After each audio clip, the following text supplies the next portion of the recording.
lovely day. Have you ever seen any place in the world more beautiful? Just look at the colors of the sea down there in the sky and those little pink and green buildings on the hill. Think of all those roofs you could climb over. Who did you call me? Roby, John Roby, one of the world's cleverest jewel thieves known as the Cat. I read all about you in the Paris paper. You may have read about somebody called the Cat, I thought you said you were hungry. I am. For the picnic baskets in the trunk.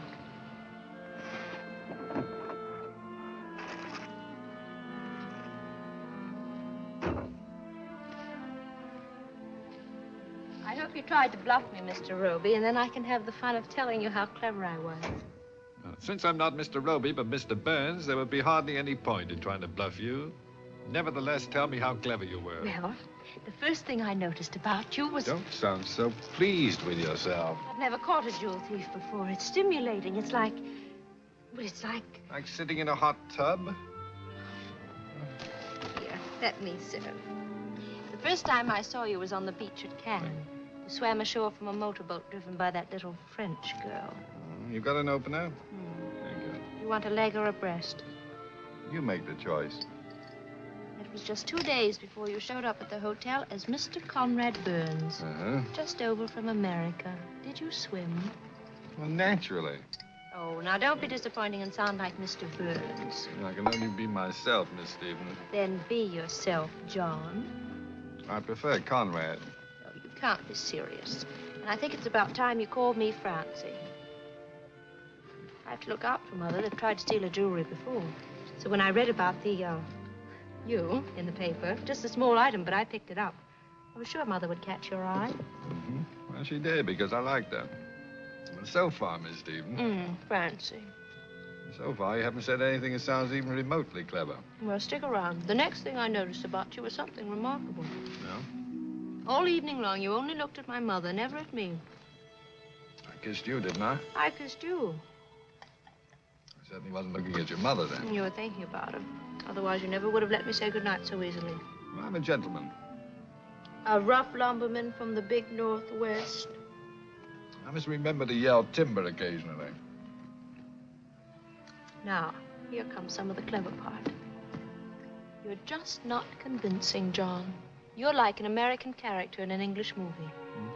You just don't talk the way an American tourist ought to talk. Well, don't you know that all the guidebooks say don't behave like a tourist? Well, it's just that you never mention business or baseball or television or wage freezes or Senate probes. You know, all the things I left America to forget. You're just not American enough to carry it off. Tell me, how long has it been?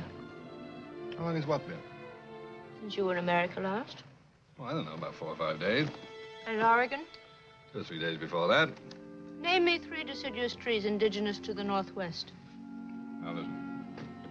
You're a very nice girl, but you got too much imagination. You go around talking like that about me, and I'll wind up in a French jail for something I didn't do. You're going to rob Mother first or somebody else? Well, under the circumstances, somebody else. That's nice. Mother likes you. Well, I think Lady Kenton should be our next job. now listen. Isn't she on your list? She ought to be. Kenton jewels are famous. I know every inch of a villa. I can already hear your next line. The cat has a new kitten. When do we start? Don't talk like that. You're leaving fingerprints on my arm. I am not John Roby, the cat. Why are the police following you? Show me that real estate list. That villa we went to isn't for rent, and you know it. Sanfords have owned it for years, and I'm going to a party there in a week. You have a very strong grip, the kind a burglar needs.